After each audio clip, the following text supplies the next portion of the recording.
આગામી 7 દિવસ રાજ્યમાં તાપમાનમાં કોઈ ફેરફાર નહીં જોવા મળે। દરિયાકાંઠાના વિસ્તારમાં પણ દક્ષિણ પશ્ચિમના પવન ફૂંકાશે। 15 થી 20 કિલોમીટરની ઝડપે પવન ફૂંકાવાની આગાહી છે। રાજકોટમાં 42.9 ડિગ્રી સૌથી વધુ તાપમાન નોંધાયું। અમદાવાદમાં 42.2 ડિગ્રી અને ગાંધીનગરમાં 39.6 ડિગ્રી તાપમાન નોંધાયું। અમરેલીમાં 41.7 ડિગ્રી तापमान नोंधाયું। अधिकतम तापमान का स्थिति रहेगा हफ्ता में 7 दिन में कोई बड़ा बदलाव नहीं रहेगा अभी अधिकतम तापमान में। कोस्टल क्षेत्रों में अभी जो पवन का दिशा रहेगा दक्षिण पश्चिम से पवन चलने का स्थिति रहेगा। स्टीप प्रेशर ग्रेडियंट के कारण पवन का जो स्पीड रहेगा 15 से 20 नॉट, गस्टिंग टू 25 नॉट होने का संभावना रहेगा। सबसे ज़्यादा तापमान रिकॉर्ड हुआ है राजकोट में 42.9 डिग्री सेंटीग्रेड, अहमदाबाद में रिकॉर्ड हुआ है 40.2 डिग्री सेंटीग्रेड, गांधीनगर में रिकॉर्ड हुआ है 39.6 डिग्री सेंटीग्रेड, अमरेली में रिकॉर्ड हुआ है 41.7 डिग्री सेंटीग्रेड। ગુજરાતના ખેડૂતો માટે ખુશખબર છે। 2 થી 3 દિવસમાં મહારાષ્ટ્ર પહોંચી શકે છે ચોમાસું। વાયુ વેગે વધી છે ચોમાસાની અરબ સાગરની શાખા। કેરળમ થઈને છેક કર્ણાટક પહોંચી ચોમાસું અને ગોવા મહારાષ્ટ્રના દરવાજે બસ હવે ટકોરા મારી રહ્યું છે। ચોમાસું હાલ ગુજરાતથી અંદાજે 850 કિલોમીટર જેટલું દૂર છે। હવામાન વિભાગ અનુમાન જે સામે આવ્યું છે તેને લઈને ચોમાસાને આગળ વધવા માટે આગામી 2 થી 3 દિવસ અત્યંત અનુકૂળ સ્થિતિ છે। આ 2-3 દિવસમાં ચોમાસું આગળ વધીને ન માત્ર ગોવા પરંતુ મહારાષ્ટ્રના કેટલાક ભાગોમાં પણ પહોંચવાની સંભાવના છે। મતલબ કે આગામી 2 થી 3 દિવસમાં ચોમાસું અંદાજે 400 કિલોમીટર જેટલું અંતર કાપીને ગુજરાતની નજીક પહોંચી શકે છે।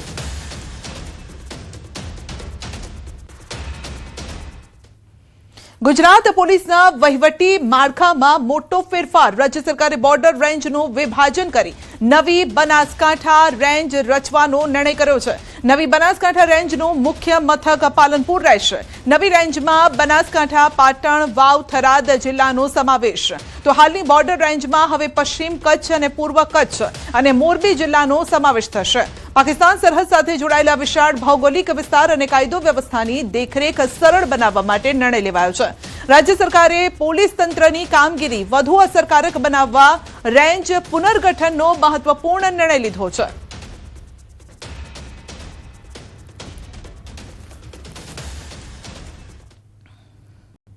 वावथरादना ढीमा थराद रोड पर अकस्मात सर्जायो। एसटी बसे बाइक ने टक्कर मारता अकस्मात सर्जायो। अकस्मातमां बाइक सवार महिलानुं घटनास्थळे मोत थयुं छे। एसटी बसनो चालक नशामां अने रोंग साइडमां आवतो होવાનો आक्षेप છે। જ્યાં સુધી ડ્રાઈવર સામે કાર્યવાહી ન થાય ત્યાં સુધી મૃતદેહ ન સ્વીકારવા પરિવારની ચીમકી છે। ઘટનાની જાણ થતાં જ પોલીસ કાફલો સ્થળ પર પહોંચી ગયો હતો। મારા પોતાના ભાભી છે ને એ પાછળથી બાઇક લઈને આવતા હતા, પાછળથી બસવાળા ભાઈએ છોડી છે બસ, બરોબર, અને પીધેલી હાલતમાં જોવા મળેલા છે। બસ ક્યાં જતી હતી, તમે ક્યાં જતા હતા? સાહેબ બસ ઢીમા બાજુથી આવતી હતી અને થરાદ બાજુ જતી હતી અને અમે ચોથા નેસડાથી આવતા હતા અને મુરેઠા બાજુ જતા હતા।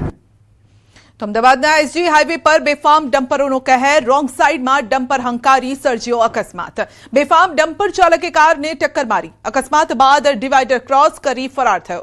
સમગ્ર ઘટનાનો વિડીયો વાયરલ થઈ રહ્યો છે। પોલીસે આરોપીની ધરપકડ પણ શરૂ કરી છે। તપાસ હાથ ધરી છે। પ્રતિબંધિત સમયે પણ એસજી હાઈવે પર આ સહિતના જે વિસ્તારો છે ત્યાં દોડી રહ્યા છે બેફામ ડમ્પરો।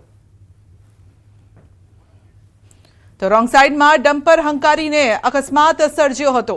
बेफाम डम्पर चालको जे अकस्मात सर्जी रह्या छे, जेणे कार ने टक्कर मारी हती। अकस्मात बाद डिवाइडर क्रॉस करीने ते फरार थई गयो हतो, जो के बादमां ते पकड़ाई गयो छे। परंतु बेफाम आ रीते जे डम्परो चाली रह्या छे, दौड़ी रह्या छे, तेना पर केम कोई कार्यवाही नथी करवामां आवती। नवसारीमां असामाजिक तत्वो बेफाम बन्या छे। वाहन पार करवा जेवी नजीवी बाबते मारामारी करी छे। विजलपोर विस्तारनी आ घटना छे। लाकड़ी साथे आवेली 5 થી વધુ શખ્સોએ મકાન માલિક પર હુમલો કર્યો। સમગ્ર ઘટનાનો વિડીયો વાયરલ થઈ રહ્યો છે અને સોશિયલ મીડિયામાં આ વિડીયો જોવા મળી રહ્યો છે। તો ઘટનાને લઈ સ્થાનિકોમાં ભયનો માહોલ પણ છે।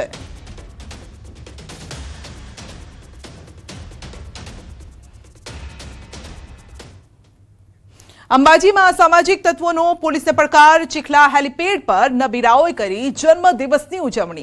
બુટલેગરો દ્વારા બર્થડે પાર્ટી યોજી હોવાનો વિડીયો વાયરલ થયો છે. પોલીસની કામગીરી પર સવાલ ઉભા થયા છે. વિડીયોમાં હેલીપેડ ગ્રાઉન્ડ પર બિયરની તૂટેલી બોટલ જોવા મળી છે. બર્થડે પાર્ટીનો વિડીયો સોશિયલ મીડિયામાં વાયરલ થઈ રહ્યો છે.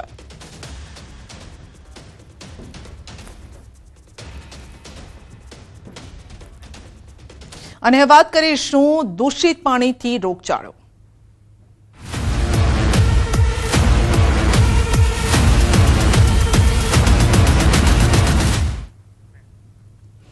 અમદાવાદમાં ધનાસુથારની પોળમાં ગંદા પાણીની સમસ્યા. શહેરના રિલીફ રોડ વિસ્તારમાં આવેલી ધનાસુથારની પોળમાં લોકો ગંદા પાણીની સમસ્યાથી પરેશાન છે. ગંદા પાણીને લઈને અનેક વખત કોર્પોરેશનને ફરિયાદ પણ કરવામાં આવી છે, છતાં પણ કોઈ નિકાલ નથી આવતો. સ્થાનિકો આરોપ પણ લગાવી રહ્યા છે. પાણીમાં ઈયળ, કાનખજૂરા જેવા જંતુઓ પણ આવી રહ્યા છે, તેવો દાવો લોકોએ કર્યો છે. આ ગંદા પાણીની સમસ્યાના કારણે વિસ્તારમાં ઝાડા ઉલટીના કેસ પણ સતત વધી રહ્યા છે. તો ધનાસુથારની પોળમાં ગંદા પાણીની સમસ્યા છે. ડહોળું ગટર જેવું પાણી આવે છે અને પાણીમાંથી સ્મેલ પણ આવી રહી છે, ગંદી સ્મેલ આવી રહી છે. પાણીમાં કાનખજૂરા નીકળી રહ્યા છે. એટલું જ નહીં, ઈયળ પણ નીકળી રહી છે. હવે આવું પાણી કોઈ પીવે તો બીમાર પડે કે નહીં, એ સવાલ છે. આ એક મહિનાથી સમસ્યા પાણીની છે. પાણીની સમસ્યા એવી છે કે સવારે કલાક તો પ્રદૂષણ વાળું આવે અને પછી ચાલુ થાય તો ધીમું ધીમું આવે. ઉપર રજૂઆત કરીએ, માણસો આવીને જોઈએ, પણ કોઈ કામ ધીરે ધીરે થાય. સમજી લો, કામ થતું નથી. પપ્પાને હમણાં અઠવાડિયાથી ઝાડા ઉલટીના કે બહુ થઈ ગયા છે, બહુ જ ઝાડા ઉલટી થઈ ગયા છે. ઘરમાં બધા વારાફરતી બીમાર પડતા રહે છે. માટી, કીડા, સાંપોલિયા, પછી જીવડા બધા કેટલું આવે છે. માટી તો એટલી બધી આવે છે ને, 4-5 ડોલ તો ધોળી જ દેવી પડે છે. પાણીનો બહુ જ ઇસ્યુ છે. બહુ જ ખરાબ પાણી આવી રહ્યું છે. અહીંયા કેટલા વર્ષોથી પાણી ખરાબ આવે છે. અહીંયા કમસે અડધો કલાક પાણી એમને જવા દો, ડોળું જ પાણી આવે છે. અને આવે તો પણ કીડા આવે છે, અંદર જીવડા બહુ આવે છે, કાન ખજૂરા નીકળે, એકદમ ડોળું પીવાલાયક પાણી જ નથી આવતું.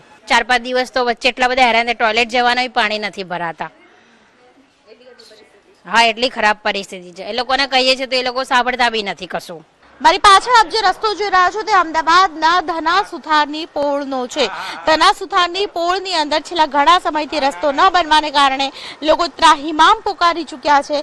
એટલામાં ખાસ કરીને જે પ્રકારની પરિસ્થિતિ લોકોની સર્જાઈ છે, અહીંથી પસાર થવું હોય તો લોકોને મહા મુશ્કેલીનો સામનો કરવો પડે છે. મહત્વની વાત એ છે કે છેલ્લા ઘણા સમયથી સોસાયટીની અંદર ગંદુ પાણી આવી રહ્યું છે અને તેને કારણે ખાસ કરીને લોકો પણ પરેશાન છે. લોકોનું કહેવું છે કે વારંવાર જે ખાડા ખોદી દેવામાં આવે છે, અચાનક જ જે ગટરની લાઈન સાથે પીવાના પાણીની લાઈન મિક્સ થઈ જાય છે, લોકોને રસ્તો નથી મળી રહ્યો અને ગંદા પાણીની જે સમસ્યા છે તે તો ઊભી ને ઊભી છે અને તેને કારણે અહીં રોગચાળો, મોટી સંખ્યામાં લોકો રોગચાળાનો ભોગ બને તેવી ભીતિ છે તે હાલ સર્જાઈ છે. દીપિકા ખુમાણ, ન્યૂઝ 18 ગુજરાતી, અમદાવાદ.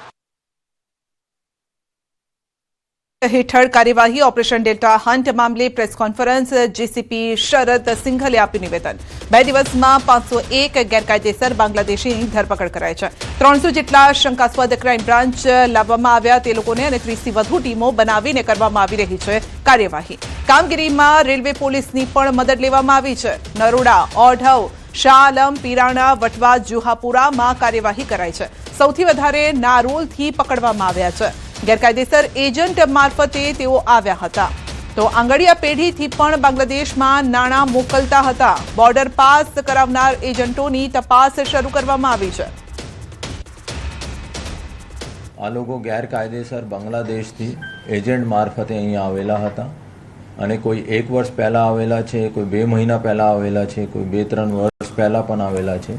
અને મોટા ભાગમાં અહીંયા આ લોકો બાંગ્લાદેશથી જ્યારે ભારતમાં એન્ટર થાય ત્યારે એજન્ટ મારફતે આ લોકો વેસ્ટ બંગાળનો એડ્રેસ હોય, આ એડ્રેસ ઉપર આ લોકો આધાર કાર્ડ, ભારતીય આધાર કાર્ડ બનાવતા હતા અને આ આધાર કાર્ડનો ઉપયોગ કરીને આ લોકો ઇન્ડિયન કંપની પાસેથી સિમ કાર્ડ મેળવતા હતા. મહેસાણાના યાત્રાધામ બહુચરાજીમાં છેલ્લા 9 વર્ષથી બંધ પડેલી પેસેન્જર ટ્રેન સેવા ફરી શરૂ કરવાની માંગ કરાઈ છે. સાથે કોંગ્રેસ પણ મેદાને આવી છે, જેને લઈને કોંગ્રેસ દ્વારા ધરણાનું આયોજન કરવામાં આવ્યું. પરંતુ આ આંદોલન ઉગ્ર બને તે પહેલા જ પોલીસે કોંગ્રેસના નેતાઓ અને કાર્યકરોની અટકાયત કરી. ટ્રેન બંધ હોવાના કારણે સ્થાનિકો અને દૂર-દૂરથી આવતા જે શ્રદ્ધાળુઓ છે તે લોકોને મુશ્કેલી પડી રહી છે. યાત્રાધામ માટે આશીર્વાદ સમાન ટ્રેન બંધ રહેતા લોકોમાં રોષ જોવા મળ્યો. કોંગ્રેસે આક્ષેપ કર્યો છે કે રેલવે સેવા બંધ રહેવાથી બહુચરાજીનો વેપાર ધંધો પણ ભાંગી પડ્યો છે અને સાથે જ કોંગ્રેસે સરકારને ચીમકી ઉચ્ચારી છે કે જો આગામી સમયમાં મુસાફરો માટે ટ્રેન શરૂ નહીં કરવામાં આવે તો ગુડ્સ ટ્રેનોને રોકવામાં આવશે. એક પણ વિષય ઉપર એ લોકો બોલવા જ તૈયાર નથી. અમારી માગણી સ્કૂલની હતી, સ્કૂલની માગણી જ્યારે કોંગ્રેસે આંદોલન કર્યું પછી સ્કૂલ કેમ મંજૂર થઈ? એટલે આ બધા સવાલોને લઈને આજે કોંગ્રેસ અને પ્રજાજનો અને વેપારીઓ એટલા માટે કેમ કે વેપારીઓ અંદરથી ખૂબ ડરેલા છે. ટેસ્ટિંગ થઈ ગયા છે તેમ છતાં રેલવે તંત્ર અને સરકાર બંને ઊંઘી રહ્યા હોય એવું લાગી રહ્યું છે. અમારી તાત્કાલિક માંગણી છે કે પેસેન્જર ગાડી શરૂ કરવામાં આવે. સુરેન્દ્રનગરના વઢવાણ તાલુકાના કટુડા ગામે વીજ પુરવઠાના ધાંધિયાથી ત્રસ્ત ખેડૂતોએ પીજીવીસીએલ કચેરીમાં હલ્લાબોલ કર્યો. હાલ ખેતીની સિઝન ચાલી રહી છે અને ત્યારે જ વીજ તંત્ર પૂરતી વીજળી આપવામાં નિષ્ફળ રહેતા ખેડૂતોમાં ભારે રોષ જોવા મળી રહ્યો છે. મોંઘા ભાવના બિયારણનું વાવેતર કર્યા બાદ વીજળીના અભાવે સમયસર પિયત ન થવાથી બિયારણ નિષ્ફળ જવાની ભીતિ સેવાઈ રહી છે. અને આ સાથે સુરેન્દ્રનગર જિલ્લામાં પ્રથમ વરસાદ બાદ જ વીજ પુરવઠો ખોરવાતા પીજીવીસીએલની પ્રી મોન્સૂન કામગીરી સામે સવાલ ઉભા થયા. ખેડૂતોએ ચીમકી ઉચ્ચારી કે જો તંત્ર દ્વારા તાત્કાલિક કાર્યવાહી કરવામાં નહીં આવે તો આસપાસના ગામોને સાથે રાખીને ઉગ્ર આંદોલન કરાશે. જો કે પીજીવીસીએલના અધિકારીઓએ તાત્કાલિક યોગ્ય કાર્યવાહી કરવાની ખાતરી આપતા હાલ સમગ્ર મામલો થાળે પડ્યો છે. ખેડૂતો પોતાની ખેતરની અંદર કામ વાડીની અંદર રહેતા હોય, રાઈટના દિવસ કોઈ પણ પ્રમાણમાં લાઈટ રહેતી નથી, મચરા ખાવાના, પાણીની અંદર કાદવ કિચડની અંદર અમારે હાલવાનું, બરોબર, પંખાની કોઈ સુવિધા, લાઇટની કોઈ સુવિધા નહીં. પણ તે છતાંય અમે સાહેબને રજૂઆત 1 થી 2 વાર કરી હતી, પણ આની અંદર કોઈ પણ જાતનો અમને પ્રશ્નનો હલ મળ્યો નહીં. એની માટે થઈને અમે આજે કટુડા ગ્રામજનો બધા અહીંયા જીબીની ઓફિસે આવ્યા છીએ. વારંવાર રજૂઆત કરવા છતાં પણ અમને લાઇટ મળતી નથી. તો અત્યારે મોંઘા ભાવના બિયારણો અમારા બગડે છે, ટાઈમે અમને લાઇટ નથી મળતી, ટાઈમે પાણી નથી આવતું. તો અમે રજૂઆત લાઇટ વાળાને કરવી તે પણ સાંભળતા નથી. અને ઓછામાં ઓછા 30 થી 35 વર્ષ થયા છે ત્યારનું કોઈ પણ થાંભલાની અંદર જંગલ કટિંગ કરેલ નથી. એટલે અમારા ખેડૂતની ઉગ્ર રજૂઆત છે કે ગમે એમ કરીને અમને ટાઈમસર પાવર આપો અને એના માટે પીજીવીસીએલે તત્પર રહેવું જોઈએ, નહીતર ઉગ્ર આંદોલનની હવે નેક્સ્ટ ટાઈમ અમે ચીમકી આપશું. ગાંધી ચિંતા માર્ગે આગળ વધશું. નર્મદા કેનાલમાં પાણી છોડવાની ચોક્કસ તારીખ જાહેર કરવાની માંગ સાથે રાપર તાલુકાના ખેડૂતો આજે એકજૂથ થઈ આદિપુર સ્થિત નર્મદા નિગમની કચેરીએ પહોંચ્યા. ખેડૂતો દ્વારા આવેદનપત્ર આપી રજૂઆત કરવામાં આવી.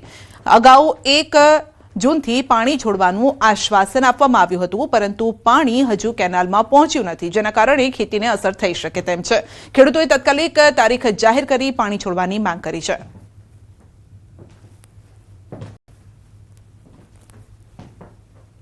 ખેંગાર પરથી આવ્યા છીએ અને આજુબાજુના બધા ગામોમાંથી ખેડૂતો સાથે આવ્યા છીએ અને નર્મદા કેનાલમાં પાણી છોડવા બાબતે રજૂઆત કરવા માટે અમે આમ તો 25 તારીખે રજૂઆત કરી હતી કે 1 તારીખ સુધીમાં પાણી છોડવું, પણ એના વિશે કોઈ હજી કાંઈ નિર્ણય લીધો નથી. તો આજે અમે કઈ તારીખે પાણી છોડશે એની તારીખ માંગવા માટે અહીંયા આવ્યા છીએ. મોરબીમાં મચ્છુબાર ડેમમાંથી કેનાલમાં પાણી છોડાતા લાખો લીટર પાણી રોડ પર ફરી વળ્યું છે.